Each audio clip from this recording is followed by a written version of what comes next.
Hi, all. To know more about the process of language acquisition, we need to have a better understanding of what culture is. So, here I am, Kala, to tell you more about culture. Now, we look at the word culture. Take the word culture, it has several senses or rather associations. Of these senses, there are two basic senses that we are going to discuss here. What are they? The first is a sense that is synonymous with civilization. So when you talk about civilization, it is almost synonymous with culture, or rather when vice versa. When you say you are cultured, it means you are civilized. So if that's the first sense, the second one is something that is opposed to barbarism. So barbarism, opposite of barbarism is culture. So these are the two senses that we are going to highlight upon to have an understanding of what culture is. And it is based on these two senses that most of the classical conceptions rest upon. And it is to further understand, it also talks about the excellence in art, literature, manners and social institutions of a society. Now, the humanists during the Renaissance period have revived the understanding of culture. At the same time, the classical conception has been emphasized by thinkers in the 18th century Enlightenment. And based on that, the view of human history has been changed, and human history started being looked upon as something to do with progress and self-development. So, human history started being looking upon as something to do with progress and self-development. Now, this view of human history, as well as the various ideas of the Enlightenment, was challenged by a great thinker, Herder. And so he starts looking at the German equivalent of culture. And he emphasizes that it is nothing more indeterminate than this word, or nothing is more deceptive than its application to all nations and periods. So look at it. It's very ironical. The word culture is deceptive in its applications when we talk about nations and periods. And now, Herder has also been critical about the 18th century European culture. Now, why was he critical? He was critical because he felt that the 18th century European culture was dominated by French ideas and French language.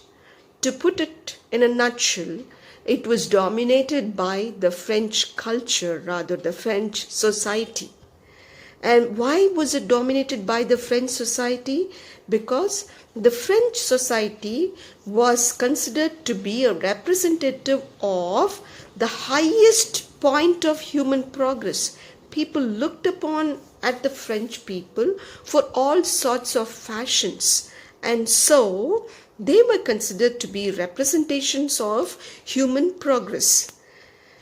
Now, Herder proceeds further to draw our attention to the expression language de culture.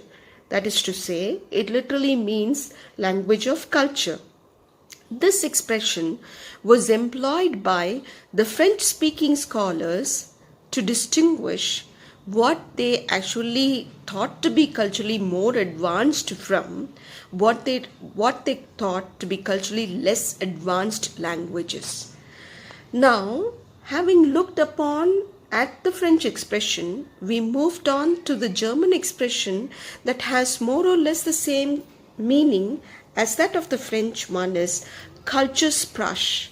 I do not know if I am pronouncing the expression correctly, but I apologize. Now, if we look for equivalent terms in French and German for culture, we naturally tend to look for equivalent terms in English. But unfortunately, we do not have any equivalent term in English. And because it is no less common in English-speaking societies. So, having looked upon or having interpreted the word culture in its classical sense, we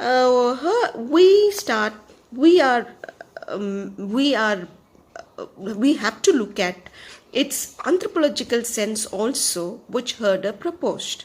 Now, it is this second sense, that is the anthropological sense, that culture speaks of, we'll have to look at. Now, take the second sense, the anthropological sense of culture. It can be looked at two layers. One is without implication of any linear human progress from barbarism to civilization. So when we look at culture, we need not be very focused, or we need not be too taken up by the unilinear progress, that is to say, progress in one line from barbarism to civilization. Of course, there cannot be one line progression. There can be only multilinear progression. So when when there is a move from barbarism to civilization, we might have moved at different lines. Okay, so culture means not just a unilinear human progress from barbarism to civilization on the one hand, and on the other hand, it is nothing to do with any preconceived notions or any prior value judgments related to what? Related to aesthetic or intellectual quality that comprises, or that is found, or that is demonstrated in a society's art, literature, and its institutions. So there are no set norms as to how how a society's art and literature have to be. So Herder proposes it in the anthropological sense. Now, having looked at culture in the classical sense and the anthropological sense, we are prodded to move towards the social senses. So in such a case, we are forced to look at what society is, or how a society is. So every society, we understand, has its own culture. Now leave that aside, every society has its own subgroups. So if a society has culture, the subgroups of a society has its own distinctive subculture. I repeat, if a society has a culture, the subgroup of a society has its own distinctive subculture. Now, Herder tries to promote culture and promote culture with two different theses. One is the interdependence of language and thought, and the other is a nation's language and culture are manifestations of its distinctive national spirit and mind. And this is one thing that you find being promoted by many writers of the Romantic movement who also had similar ideas. Okay? And it is this thought, a strand of this thought, that is reflected in Sapir-Whorf's hypothesis too. And we understand that that is one of the most important hypotheses of language. Now that we have looked at culture from a classical sense, from an anthropological sense, from a social sense, we need to look at it from other technical ways too. So what is culture? Culture is nothing but a socially acquired knowledge. So if it's a socially acquired knowledge, what does that mean? It is the knowledge that someone doesn't learn consciously. Nobody learns the knowledge consciously. Rather, culture is a knowledge that you get to acquire just because you are a member of the society. Take for example, me. I am a member of the Tamil society. So now, what do? I don't consciously go to a class, or I don't take up a course that talks to me about Tamil culture. I get to know about the Tamil culture mainly because I am a member of the particular society. So I have some knowledge of that society's culture. So when I speak of knowledge, I should be talking about 2 points. One is that knowledge covers both practical and proportional knowledge, which means to say they cover both knowing how to do something and knowing that something is or is not so. So, the second one is the proportional knowledge, which is concerned about something is held to be true that counts, not its actual truth or falsity. Okay, so we take into account something to be true just because it's true, and we don't try to probe into its truth or its falsity. So in such a case, knowledge is very, very important. So now that we have looked at knowledge, we move on to the other fact that cultures have different kinds or levels of truth. Now, take for example the truth of a religious or mythological statement.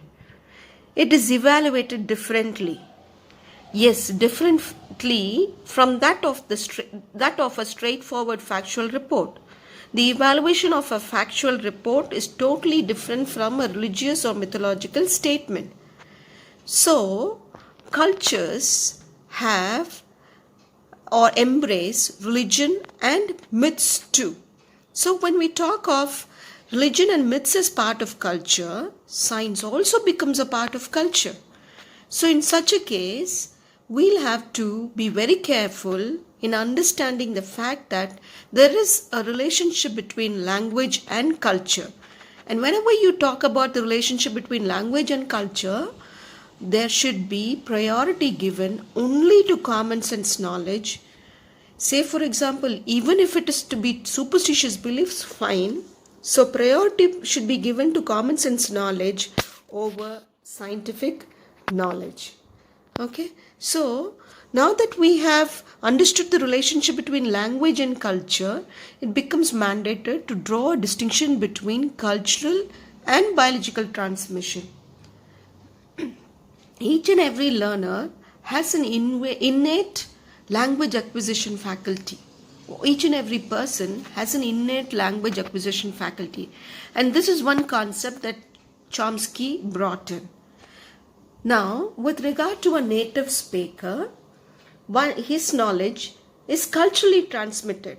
He does not make conscious efforts to learn that culture. It is acquired.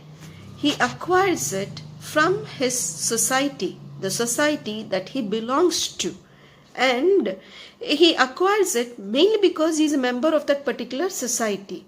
So that is how language is transmitted culturally. Now, how is it transmitted biologically or genetically? The transmission doesn't just take place because of certain genes. It isn't passed on from a mother to a child just like that. It isn't passed on from a father to his child just like that because of certain genes. Rather, the language is acquired, and the knowledge of language is mastered mainly because of the data upon which the language faculty operates. Now, where do you get this data from? The data is supplied by the society. Which society? The society in which the child is growing up. Of course, it all depends on the effect of the child's cognitive and emotional development. So that's how it goes on. So it's very, very clear, or it's very conspicuous, that cultural and biological transmissions are interdependent. One cannot happen without the help of the other. So one's linguistic competence depends mainly upon the biological as well as the cultural transmission. It cannot happen without the other. Now, if that is the case, we find that other kinds of socially acquired knowledge, like the myth, religious beliefs, etc., also have species-specific biological basis as that of language. So they are also related to culture as well as biological transmission. So they are also related to cultural and biological transmission. And whenever we talk about acquisition and the structure of a language, we should have this point in mind, that anything depends upon cultural and biological transmission. And you cannot have that without either biological or cultural transmission. And no longer should one think that there is a sharp distinction between nature and nurture.